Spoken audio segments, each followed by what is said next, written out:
What we're going to spend some time looking at is the situation in Ukraine, a bit of background about why Ukraine is so important to Russia. And then when we've looked at that, see how that fits in with, as it's hinted in his prayer, Daniel's image, the forming of the 2 feet.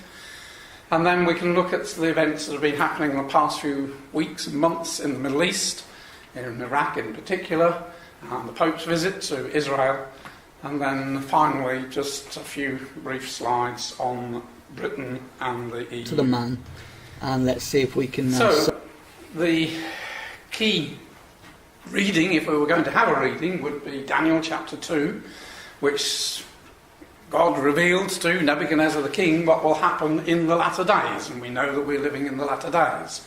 So, although we understand the build-up of the image over the many millennia, yet we know it has a latter day fulfillment, and it has never stood up upon its feet in any time in its history. But what we're seeing in the forming of the 2 feet, in order that the image, the kingdom of men, might stand up in defiance of the things of God, and the characteristic of all those nations was that they came against Israel. They had dominion over Israel. And the whole purpose of this kingdom of men standing upon its feet is to go to the Middle East against Israel, to destroy Israel as a nation, and in their eyes to wipe out anything to do with Judaism, and to replace it with their own false ideas. But we know that Scripture tells us that that image is to be hit by the little stone. Shouldn't disappear quite as quickly as that, but it will be wiped off the map, ground to powder, and then will be replaced by the kingdom of God, which will fill the whole earth. And it's interesting to witness the resurgence of Russia at this time. We know that Russia... by the way, let me just go back. Plays a very important role in the gathering of the nations to come against Israel. And a very famous quotation from Elpis Israel 160-odd years ago. Brother Thomas says, "The future movements of Russia are notable signs of the times because they are predicted in the scriptures of truth. When Russia makes its grand move for the building up of its image empire, then let the reader know that the end of all things as at present constituted is at hand. The long expected but stealthy advent of the King of Israel will be on the eve of becoming a fact." And so it's exciting, isn't it, to see Russia rebuilding her power again. Because this, we know, we've been waiting for a long time this to happen, and now it's beginning to happen in our days. Now, the Ukraine forms a very important role in the history of Russia. Ukraine was the origin of Russia. This is where Russia came from. This is where the Russian Orthodox Church had its origin, in Kiev, in Ukraine. And if we start at the beginning and go to the book of Genesis, where we have the listing of the sons of Noah and then his grandsons, we know that Europe and across to China was populated by the sons of Japheth, and the 7 sons of Japheth are mislisted there. And it was by these that the earth was repopulated after the flood. And we're particularly interested in Tyrus, the one at the end, the youngest one, because Tyrus gave his name to the area around the Black Sea and the Ukraine. If we look at an ancient map, then what now is called the River Dniester used to be called the River Tyras. And so we can see, it directly takes its link from the grandson of Noah, Tyrus. And still to the day is Terastopol on the River Tyras. That still exists. And Herodotus says that these people that settled in this region are the people of Taurus. And one can see that the Taurus and Tyrus are very similar names, and we know how names do change, that the English come from the Angles, but we can see the connection between Tyrus and Taurus that Herodotus called us. But the interesting thing was, Herodotus tells us that the Tauri were the first inhabitants to go and inhabit Crimea. And another very ancient historian says that the Tauri were expressly called Ross. And again, it's not difficult to see how Tyrus, and emphasise the last part, Ross, and that was the name that in his day they were known by. They were called the Rus. And Byzantine writers give them a much longer title and call them the Tauri Scythii, because the Scythians were from this region, and there were Scythians descended from Magog as well as Scythians descended from Tyrus. So to distinguish them, these were the Tauri Scythians. And again, this is a modern Russian historian, Gregov, says the Tauri Scythians call themselves Rus. And my ancient Encyclopaedia Britannica, Russia is derived through Rossia, from the Slavonic Rus or Ros. And I believe that these are the descendants of Tyrus, and gave his name to this area. Now, the area as a kingdom didn't come into being until about AD 870.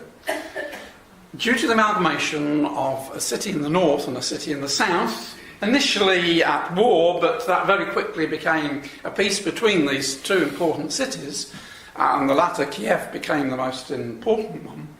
This region flourished. It was on the trade route that the Vikings had to come down to Constantinople, and it was the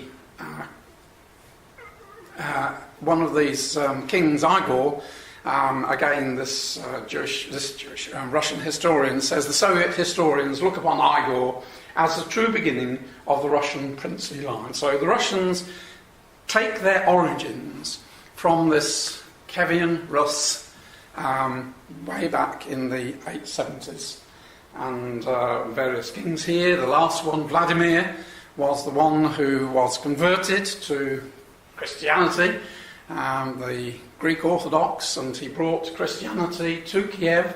He personally supervised the baptism, and they were actually immersed in water, from what I make out, baptised the inhabitants of Kiev. And so the Greek Orthodox Church was taken into Kiev, and then from that developed ultimately break away the Russian Orthodox Church. So Ukraine plays a big role in Russian history. And if we just go to the height of the kingdom, when it was very extensive, and that's where Ukraine is at the moment there, that was it in its greatest zenith. But then things broke up. The Mongols swept in from the east and pushed them back and shrank, and eventually Kiev itself was taken by the Mongols in 1240, and so they had to move their centre, well, especially the church, the Russian church, moved up to Vladimir, and then finally to Moscow, and that's what gave Moscow its importance, because this is where the church decided to make its centre, and then the Russian Empire, as it were, then moved and amalgamated around Moscow, moved up northward.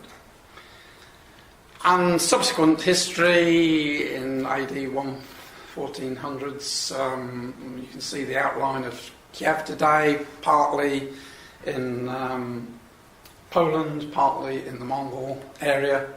Go on another 200 years, again mainly Poland, but in the south it was the Ottoman Empire. Go on to the 1800s, it's now in Russian hands. And then at the beginning of the 1900s, again in Russian hands. And then in 1917, with the Russian Revolution, Ukraine declared independence, but soon after it was conquered by the Soviets in 1919 and became the Ukrainian Soviet Socialist Republic.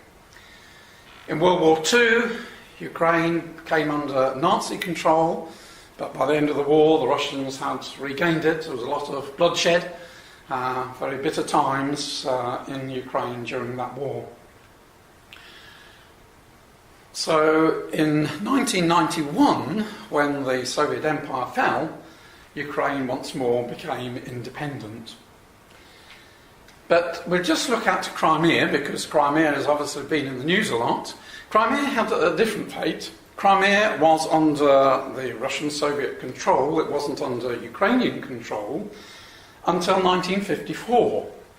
And part of a celebration of the 300 years when under the Treaty of Pereslav, the Ukrainians and the Russians had joined forces 300 years later. To celebrate that anniversary, Khrushchev decided to hand back Crimea to the Ukrainians. And because it was under the Soviet, it didn't really make much difference at all. But of course, when the Soviet fell, it had very strong repercussions. So that was back in 1954 when Crimea came back under the control of the Ukraine. Another important, and that was a poster showing that the Ukrainians and the Russians, shoulder by shoulder, celebrating that anniversary. 24 years later came the anniversary of the Christianization of the Ukraine and Russia. So this was a contemporary magazine in 1998. It's finally come, the observance that millions of Ukraine, Belarusian and Russian Christians have been waiting for, the millennium of the Christianization of Rus, when the Grand Prince Vladimir ordered the people of his kingdom to be baptized into the Orthodox Christian faith, and personally oversaw the baptisms of the majority of the people in Kiev, the capital of his realm. And it added, and it was quite interesting, but the arrival and celebration of this millennium is heavily laden with irony. Remember, this has been written in 1988. Probably the chief irony is the fact that the Soviet Union, a zealously atheistic government, is endorsing, even funding and promoting the most spectacular of the many events worldwide that are being dedicated to this millennium of Christianity in Rus. Well, that was 1998, and just 3 years later the Soviet fell. And all the coloured states here, which have been either largely or loosely under the control of Russia, the Soviet, all broke away. And Putin described this breakup of the Soviet Union in 1991 as the greatest geopolitical catastrophe of the century, talking about the 20th century. Now, bearing in mind, in the 20th century we had World War I and World War II and the Holocaust and that, what Putin honed in on was that the worst event in that 20th century was the breakup of the Soviets. And so you can see his thinking. If he describes that as being the worst event, then he's going to take steps to try and change things back. And things have changed very much in Russia since the breakup in 1991. Chiefly is the reinstatement of religion, and one sees very many pictures of all state occasions that the Russian priests and the Russian leaders work hand in hand, and see many pictures of Putin kissing icons and being at services, something which almost unbelievable 30 years ago. But this is the situation now, and very important, because we know that church and state are going to work together to gather the nations to come against Israel. So Putin's goal is to roll back the clock, as it were. He regards himself as one of the old Tsars, the Caesars. And this chap writing Reuters says of Putin sees himself as an invaluable historic figure who shall be responsible for the upholding the pursuit of Russian greatness, no matter what law or border stands in his way. Moscow is preparing for a lengthy confrontation with the West. After years of defending the status quo, Putin seems to have decided that he is better served by overturning it. Russia has a genius for revolutions, but while the earlier revolutions were about changing the leadership of the country, Putin's revolution aims to correct the order around him. And so he is increasing his military spending, and for the first time now it's exceeded that of the United States for the first time since 2003. And I like what it says on this, is a Turkish paper, which is a big sign that Russia is getting ready for some expected tough days in the near future. Again, with having seized Crimea, Russia is spending a lot of money on developing her fleet in the Black Sea. We know that she is to come forth with many ships, and so this is part of that process of Russia building up her military again. Now, as far as the Ukraine is concerned, the problem for the Ukrainians lies in the east of the country. And these, all the places in white, are towns which have wanted to have independence or link up with Russia. And Donetsk there is the second largest city in Ukraine. It's their coal mining centre and industrial heartland. And they have already, back in May, had a referendum and have declared that they want to become part of Russia. And these are in the extreme east of the country. We just put the map back on there. You can see that that's the region there in the east.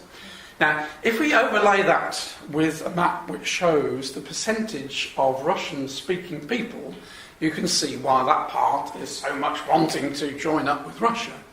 Because nearly 87% Russian is their natural language. They don't speak Ukraine, they speak, majority of them, in Russian, and in the south 82%. In the centre there, Russian is a minority, but 46%. And then as you can go westward there, 24% in the centre, and only 3% speak Russian over there. So you can see there's a very strong draw on this eastern side to join up with Russia. They regard themselves as Russian people. And of course, what Putin wants is to absorb this country back under his control. Now, he probably would be quite happy not to bother with the West there, but he would very much like to have all that back under his control. And as we know, Crimea down in the south has already fallen into Russian hands. Very crafty steps that he took to get control of the region. And they are in talks with the Chinese to build a bridge. There's quite a narrow little gap there, and they want the Chinese to build a bridge so that Crimea can be attached to Russia, because at the moment, and because of the problems with the Ukrainians, they have to come by ship and boat everything in. But if they could just build across there, then that would anchor, as it were, Crimea into Russian territory. Now, the Sevastopol is where they have their deep water ports. This is where, for many years, the Russians have had their navy. The importance of Sevastopol is it really is the only warm water port that the Russians have that doesn't freeze up in the wintertime. All the other ports that she has to the north freeze up in the wintertime. So she has concentrated much of her naval efforts in building up her ships in Sevastopol. The other big prize as far as Russia is concerned is that all around this maritime region there is vast amounts of energy. It's been likened to the equivalent of the North Sea reserves. And if we just put this map on, before April of this year, there's Crimea, part of Ukraine, and the Ukrainians said, well, all this is our territory, and Russia, and that was her maritime region. But as I say, this is a very rich region. And now she has seized, then, she has taken really the whole region there. And as a spin-off to that, not only has she now access to that wealth, she's wanting to promote the building of the South Stream pipeline, which originally had to skirt around because that was Ukrainian and she couldn't cross Ukrainian territory. She had to come down and planned it to come into Turkish territory and across there. Now, of course, you can just build a much shorter pipeline and cut out a fair section there. So it's important to Russia. And as I say, because Ukraine is the birthplace of Russia, Russia feels she has a very strong claim to that area.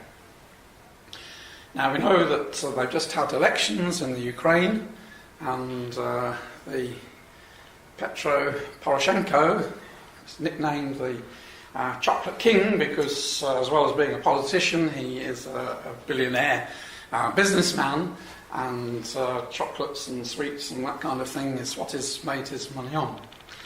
Now, he is quite interested in building bridges back to Russia, but he is also determined that Ukraine should be linked to the EU. And of course, that is why Russia continues to undermine him. He's tried to bring the East under control, but there's been quite a lot of bloodshed there. And back a week ago, we saw these pictures of these Russian tanks crossing from Russia into Ukraine to support the eastern Ukrainians in their rebellion against the government in Kiev. And then 2 days later, they shot down that transport plane which was carrying Ukrainian troops. All 49 died, and that was really shocked the whole country. But Putin has been keeping up the pressure, not only supplying what these rebels need, and it was a Russian anti-aircraft missile that brought the plane down, but he's also using oil and gas as his weapon, which he's used many times before. And this is a cartoon which was on Milestones about 8 years ago, I think, but still applies. Gas prices, back in 2010, the Ukrainians negotiated a special discount with Russia to bring the price down to $234 for 1,000 cubic metres of gas. And that discount was because they had made an agreement for Russia to continue to lease the site at Sebastopol, the naval base, for another 25, 30 years. And because they had agreed to that, then Putin gave them a discount on their gas. So they were paying $234. Well, when this year Sebastopol came into Russian hands, Putin said to Gazprom, well, they can't have their 30% discount now because we're not actually renting it off them. We now possess it. And there was another discount that they'd had. So suddenly the price leaps up to $485, doubles. Well, a lot of argument and discussion, and the amount of money that Ukraine owes for the gas it's had in the past is absolutely staggering. According to Gazprom, anyway, they owe $4.5 billion in back payments. So Russia is saying, look, you've got to pay your debts. If you pay up your debts, then we'll be very kind. We won't charge you $485. We'll bring it down to $385. But the Ukrainians, well, they made their offer and said, well, we'll only pay $326. And so, stalemate. So on Monday, the taps were turned. Now, it isn't actually true that the supplies were turned off, because running through Ukraine are the major pipelines which take Russian gas through Ukraine and onwards into Poland and Romania and Hungary and all along there. So what Russia has done is to reduce the amount of gas that goes through those pipes by the amount that Ukraine normally takes out. So Ukraine is in a bit of a difficult situation. She has in the past illegally tapped into these pipelines and drawn out gas, and she'll probably do that again. But she has built up reserves. It is the summertime. She says that they have 10 months' supply of gas. And downstream there shouldn't be any problems unless something happens. And the pipeline was blown up the day before yesterday, but we shall see. But at the moment the pressure is not on the downstream side. They're still getting their gas, but Ukraine officially is not getting any gas. Ukraine has, over the past few years, been finding alternative supplies. And it'll be interesting to see just what happens. But the crunch will come in the winter time, no doubt. But it's interesting to see the effect this has had on their currency, the hryvnia, well, I can't even pronounce it, but whatever it is there. You can see that's a year ago. This is just spanning this day before yesterday. So it's dropped incredibly. And that is why our brothers and sisters in Ukraine need our financial help. Because the cost of living has just gone through the roof. And because of all the problems that are happening there, a lot of the banks aren't operating, a lot of the businesses aren't operating. Life is very difficult for our brothers and sisters out there at this time. In Crimea, it's still chaos, apparently, because now, instead of Ukrainian law applying to land transactions and whatever, it's all Russian laws. Russian passports, Russian driving licences. It's just put a whole spanner in the works, and it's taken quite a time to swing them from a Ukrainian outlook to a Russian outlook, so things are pretty grim there. But I don't think there are any brothers and sisters on the Crimea itself. But what all that is leading to is this movement of the nations into their right feet. And it's quite interesting to see how, over our lifetime, things have changed. If we just go back to 1991, which lifetime, a lot of people here, not everybody, that was the EU, that was the Soviet Union when it had broken up in 1991. And the EU has been creeping eastwards. Big explosion in 2004 when it expanded rapidly, and now in 2014 with 28 members it has come right up to the borders of Russia at the top there and up to Ukraine and Belarus. Now Russia hasn't stood idly by, and what Russia is planning is their equivalent of the EU is developing a customs union, and that it will involve Russia, Belarus, and Kazakhstan, and as from a couple of months ago, Crimea. And these nations, just at the end of last month, on the 29th of May, signed the paperwork for this to come into being next year, the Eurasian Economic Union, which hopefully, what they're hoping is that more will come and join this economic union. As I say, it will be their equivalent of the EU. And they're hoping that countries like Kazakhstan and Kyrgyzstan and Armenia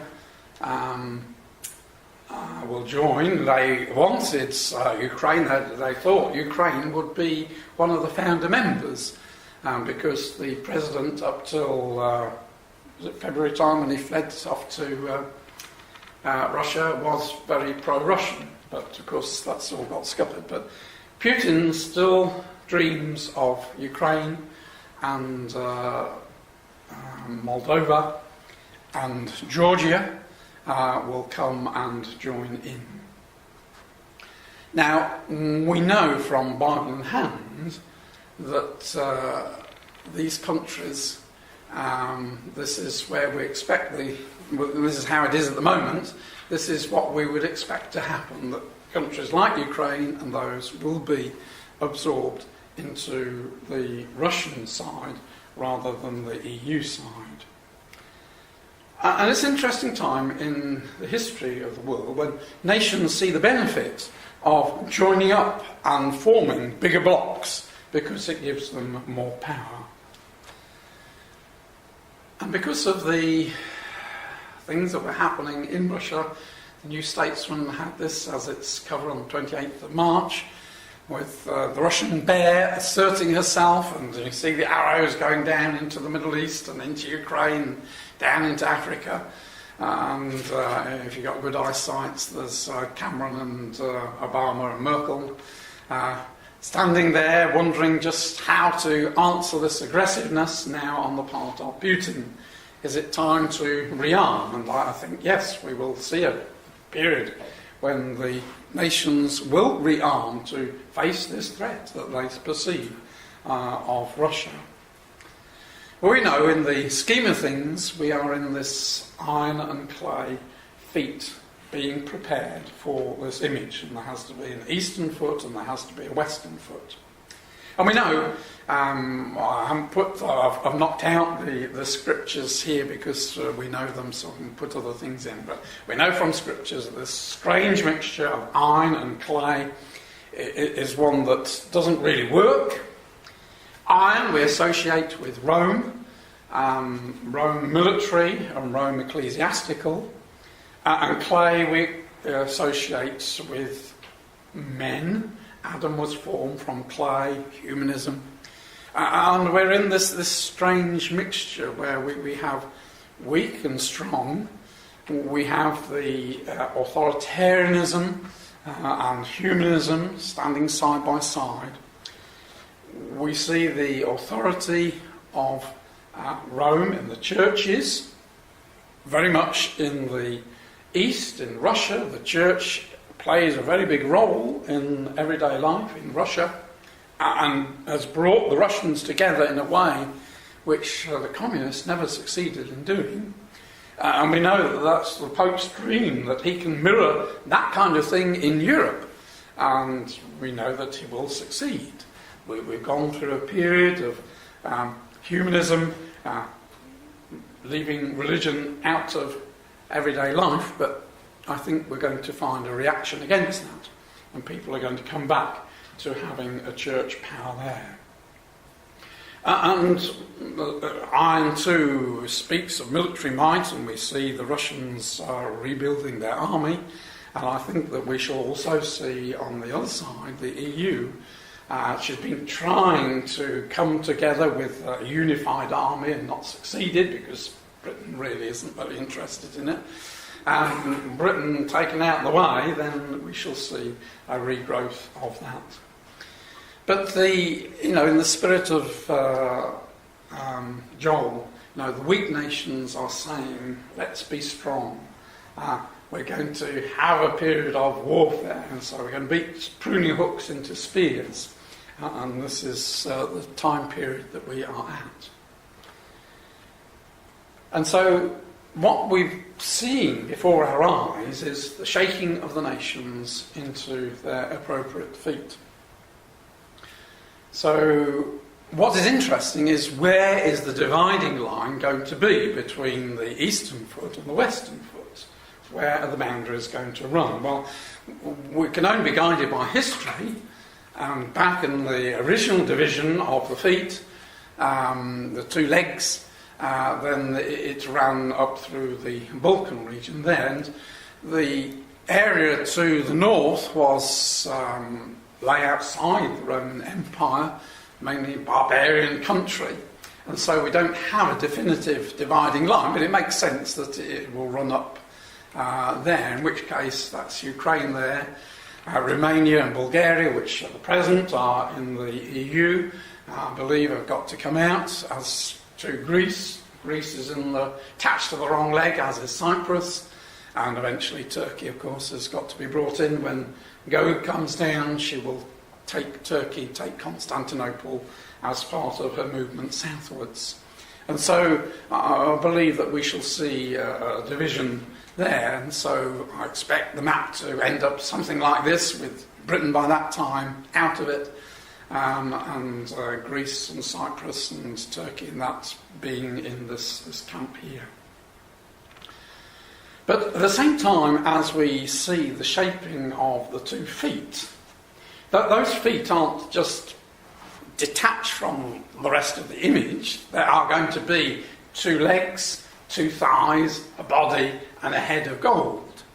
And what is so fascinating is to see at this time, what we see now with the shaping of the 2 feet, we're also seeing the shaping of the 2 thighs.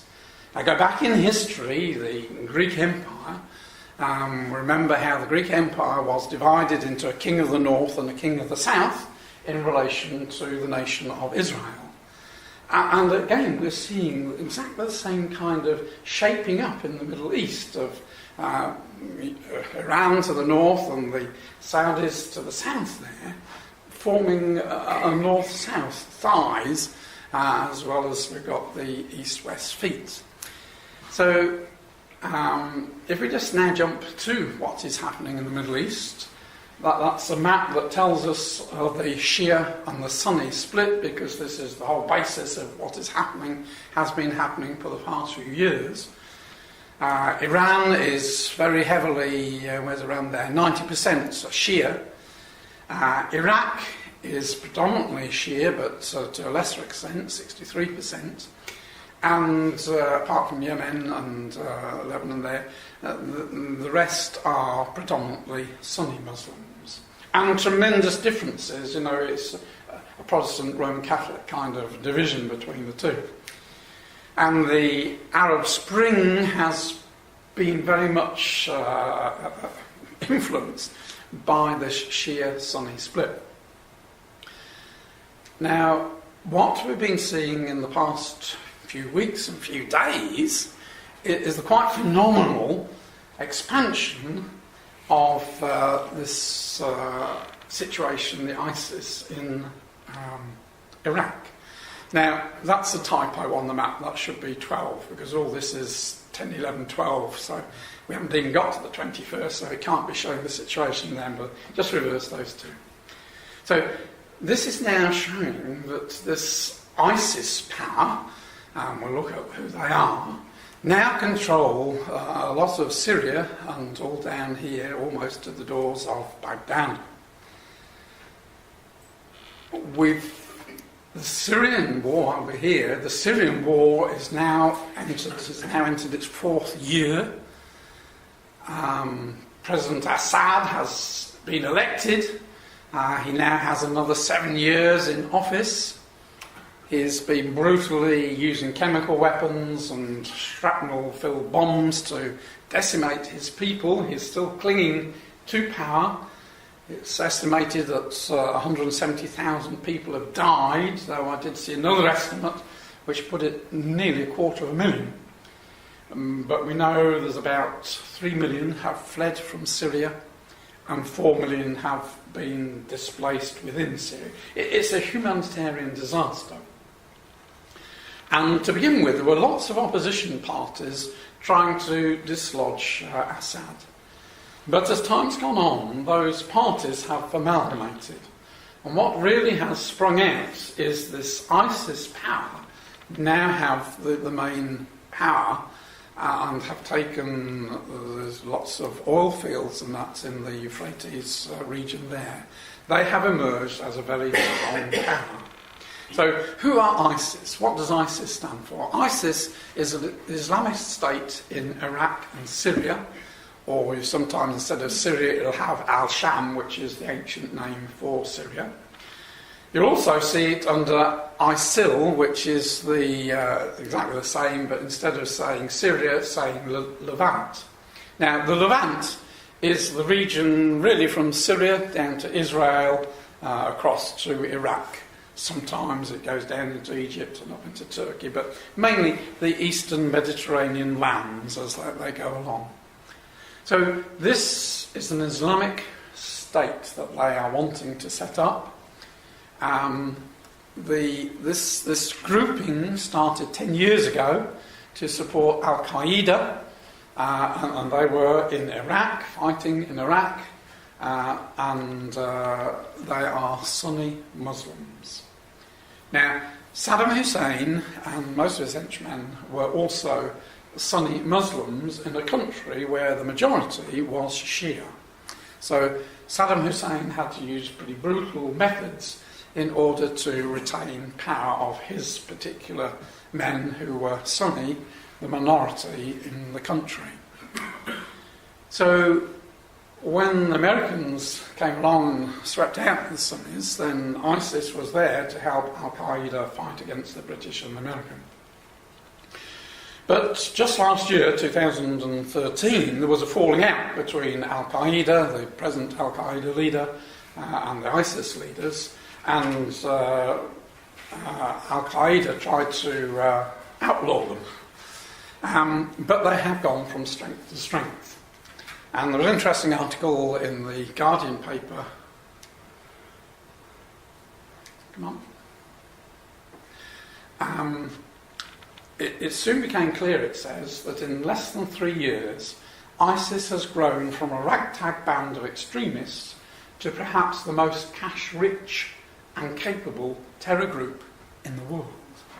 A bit frightening. They took Mosul, the second biggest city in Iraq, last week. They plundered the banks, and it's estimated that that gave them £1.5 billion just from the money in the banks. They have been looting archaeological sites, and just from one site in Syria, it's been estimated they made $36 million, and they've been looting lots of different sites. So they've been funding their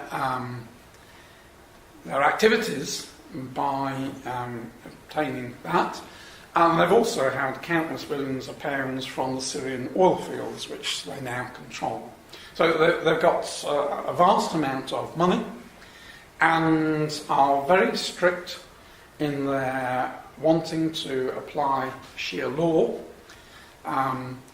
They use chopping off hands and beheadings and hangings and crucifixions to bring terror to the people that they are wanting to control. So when they came to Mosul on June the 12th, which was mainly Shia people there, the soldiers just shed their uniforms and fled in terror because they knew what would happen to them. And we know, we've seen pictures in the papers how 1,700 of them didn't get out in time, and in scenes which are very reminiscent of what the Nazis did to the Jews. They had to dig shallow trenches, lie down, and then were just butchered in cold blood. It's estimated that 500,000 people fled from Mosul and have gone into makeshift terror camps. So ahead of these people, it takes us back to the times of the trumpet, the fifth trumpet. People absolutely terrified at the rapid advance of these people. Now, how long they're going to last as a power, we don't know. Whether it's just a 5-day wonder.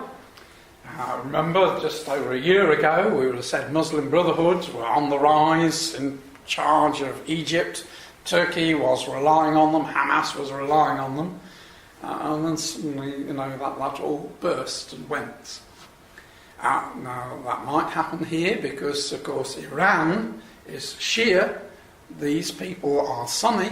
Therefore, Iran is very keen to get rid of them.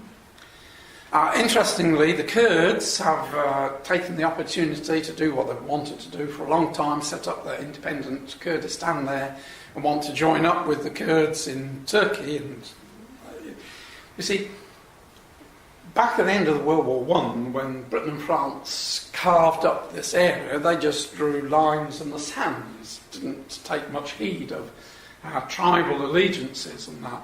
And the maps are being redrawn by the events that are happening. And it could well be that the central area remains under this ISIS power. The Shia government would retain, I think, Baghdad and all the rest of Iraq, and probably Assad will retain the region there. So it looks as if it could well be carved up in different buildings there.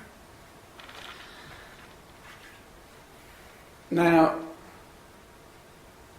where these people, the ISIS people, make their headquarters, we don't know. I have now taken Mosul, which was the second biggest city. Interestingly, what lies just over the boundary there are the ruins of Nineveh. Mosul is Nineveh.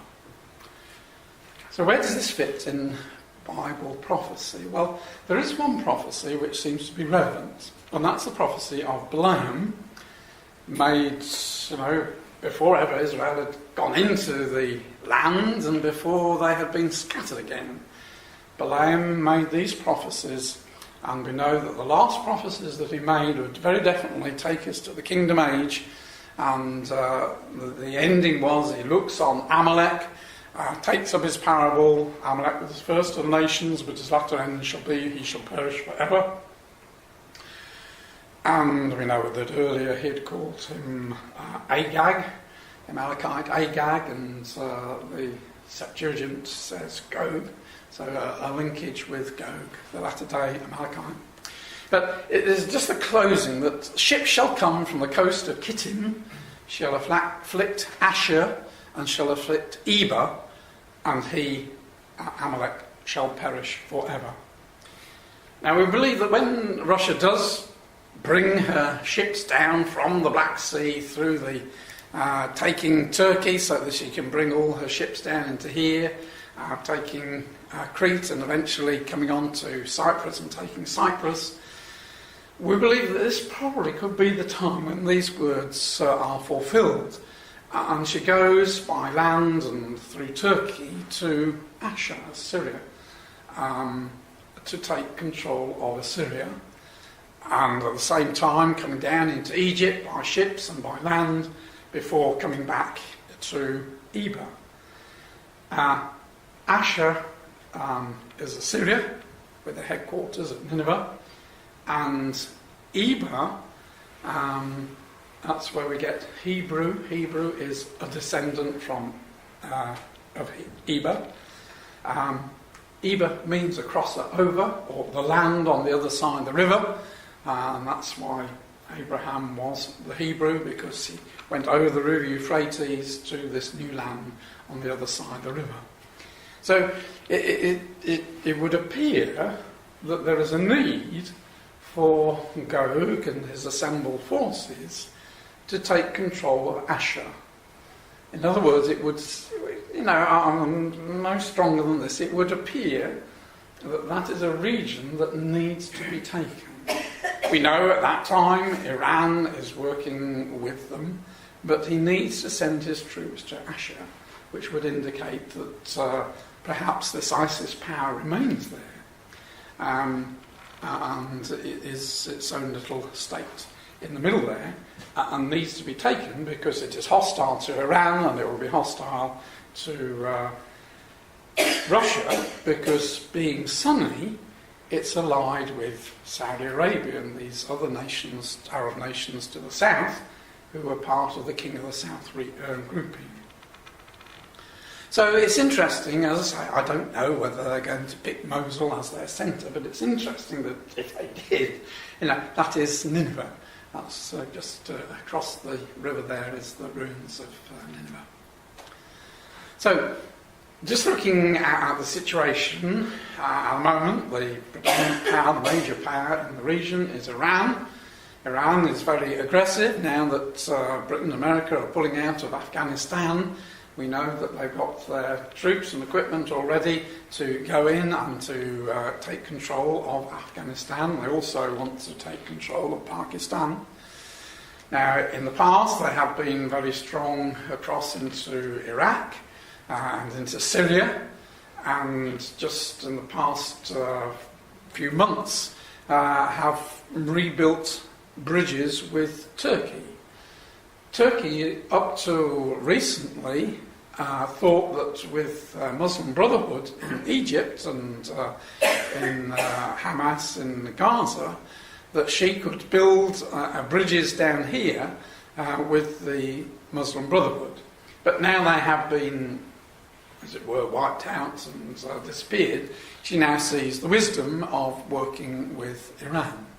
So it may well be that Iran has that, but with a chunk out, which represents the ISIS in the middle of her. Now, to the south, we see the Gulf states, the 6 Gulf states.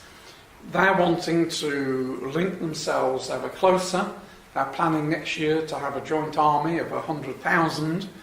And what Saudi Arabia wants to do is, again, the equivalent of what Russia is doing there, what the EU has been doing for a long time, amalgamating states, using their powers, combined together to form a bigger power, a trading zone, as well as a military zone.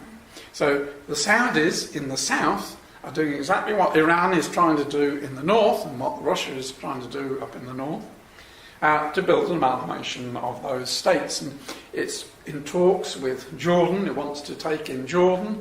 It has been helping Egypt very much, with America, under Obama, not very interested in helping in the region and seeming to want to concentrate further over against China.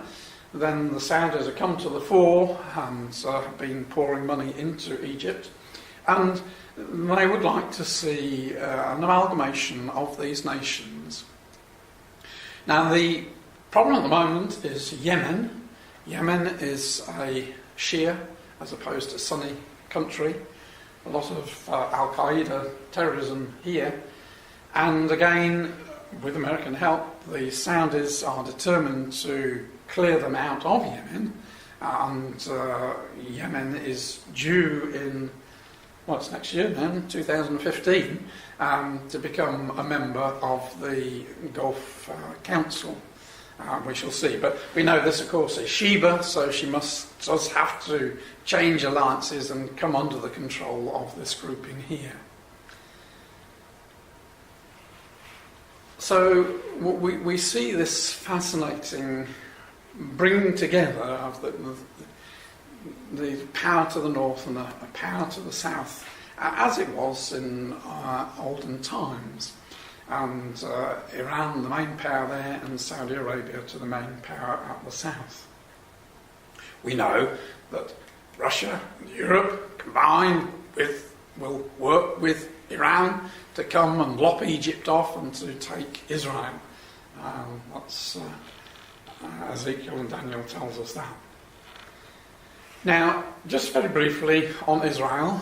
Israel's great problem at the moment. I don't believe it. Goodness. This is interesting. This is the cover of the Time, 2002. Is anti-Semitism on the march again? And in the 12 years since then, we can say with a very strong yes that anti-Semitism is on the march again. Europe, Russia, Middle East, around the world, anti-Semitism is growing and growing.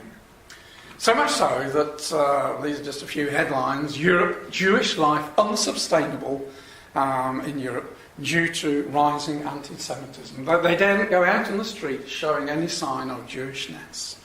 We know just recently there were 3 murdered, weren't they, in that Jewish museum. More than a quarter of the world is anti-Semitic. That's the Anti-Defamation League, ADL. The new structure of the EU Parliament worries the Israelis because there are so many fringe parties and extremist parties, anti-Semitic parties have come to the fore and won seats, and that really worries them.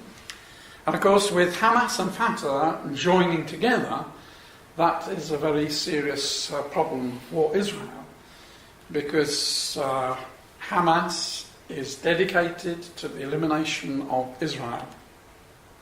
And despite all the fair words, that is the situation. And the little children taught, hate the Jews. They shouldn't be here. So as far as Israel is concerned, it is a very worrying situation. And then here comes the Pope, and in front of which there's the Pope giving his lecture there. Now, of course, these have been painted by the Palestinians, nothing to do with the Pope, but no word of condemnation at all. And just see how they have taken the birth of Jesus, this is what it's supposed to represent. No context with the Jews at all. Jesus was a Palestinian, he wasn't a Jew. She's wearing a cross, and just enlarge it up. Then the baby is dressed, and Joseph is dressed in the keffiyeh that is so characteristic. Arafat used to wear that. This is Jewish. It's not a Jewish headdress. That's a Palestinian headdress. But not a murmur from the Pope that the Christians, the Jewish side of the Christian story, has been taken over by the Palestinians. And at Christmas time, they speak quite openly that Jesus was a Palestinian, Mary was a Palestinian. If you take it to its logical conclusion, then it was the Palestinians that put Jesus to death, but they don't think logically.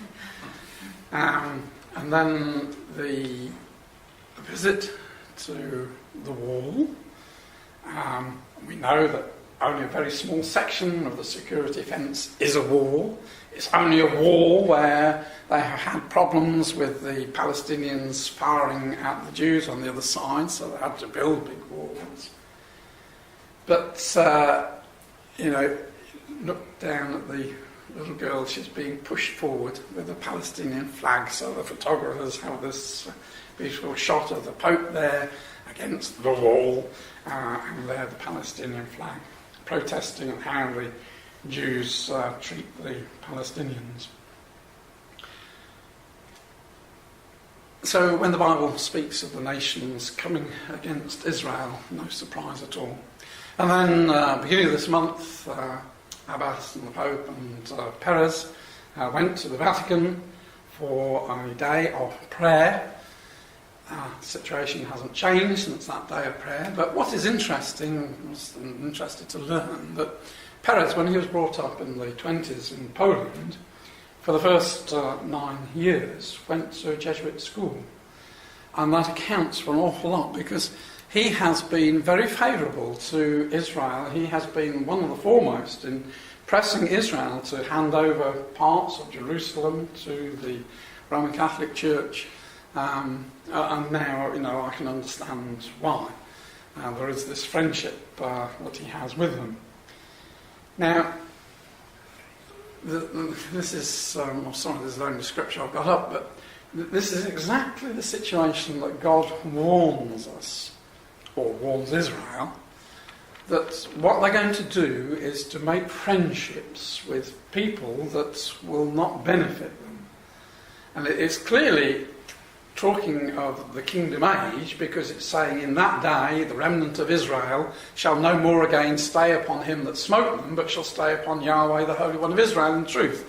So this is clear the kingdom, and that word stay is to support, to lean upon. So we know who are the nations that are going to smite Israel, and they're going to be Europe, Catholic Europe, and Greek Orthodox and Russian Orthodox, and Russia itself are going to come. They're going to be treacherous friends. And we can see Israel making friendships with the Russia and the Vatican. And if they read their scriptures, they would realise this is folly. But, scriptures have spoken, this is what they're doing, and so it will all come to grief. Well, I've just got 2 more, and then that's it. I'll shut up. Interesting headline. Scotsit could lead to Brexit. In other words, Scotsit is Scotland breaking away. Brexit is Britain exiting the EU.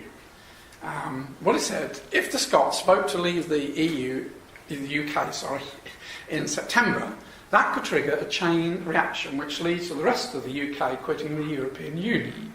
This is a threat British pro-Europeans need to take seriously, given that a Scottish independence vote is quite possible, though a yes still has less than a 50% chance. What I'm saying is that should Scotland exit Britain, obviously she would have to apply to the EU, she would have to adopt the euro, have to be a different currency between Britain and Scotland. But Scotland sends 41 Labour ministers to the British Parliament. The Conservative have only one Scottish MP. So if Scotland disappears, then the Labour Party would be greatly diminished in power because they would have 41 less members. And that would alter the whole balance, give the Conservatives more influence. And the Scots are more pro-EU than the English are. So it was just an interesting indication. We don't know what it is that causes Britain to come out, but if, we don't know whether they will, decide to break away, that could precipitate the Britain leaving. And of course, just at this very moment, there is the great question about who's going to become the president of the European Commission. Jean-Claude Juncker, like most of the leaders, a very prominent Roman Catholic, he wants ever closer union, which of course Cameron doesn't want. And there's a great debate as to whether, because of a little obscure clause in the Lisbon Treaty, whether he should get the job or not. And again, I thought it was interesting that he did in 2006, he had the Charlemagne Prize for his contributions to the building up of Europe, according to the dream of the original founding fathers. So it looks as if he is going to be appointed. Cameron is going to be isolated, and no doubt this will help to make that break when Britain has another role to play. God has a more wonderful role for Britain to play, working with Israel, and how fascinating that Britain is trying to build as much trade with Israel as she can at the moment, so that's wonderful to see. But what we've got to bear in mind is that from the coming of the Lord Jesus to the events of Russia coming down and the Battle of Armageddon could be a period of up to 10 years, I believe. And so the nearness of the Lord's coming is so very close. And we can see there's still lots of loose ends to be tied up, but that can all take place when Christ is back with the household and the things carry on in the world and building up so that these nations come against Israel. So the wonderful thing is, brothers and sisters, that God has a plan and purpose, and the Lord Jesus is carrying on the work of his Father, has had from the beginning, calling men and women to put their faith and trust in him. And he will bring them to this wonderful kingdom, when eventually Israel will dwell at peace and be the major nation and the temple there, and from there God's laws will go to the ends of the earth. And a wonderful work awaits brothers and sisters in the kingdom age to guide and feed the nations with the right ways of God. So I'm just going to leave you, or just click on its own, some of the cartoons which were quite interesting in the past few months. Thank you.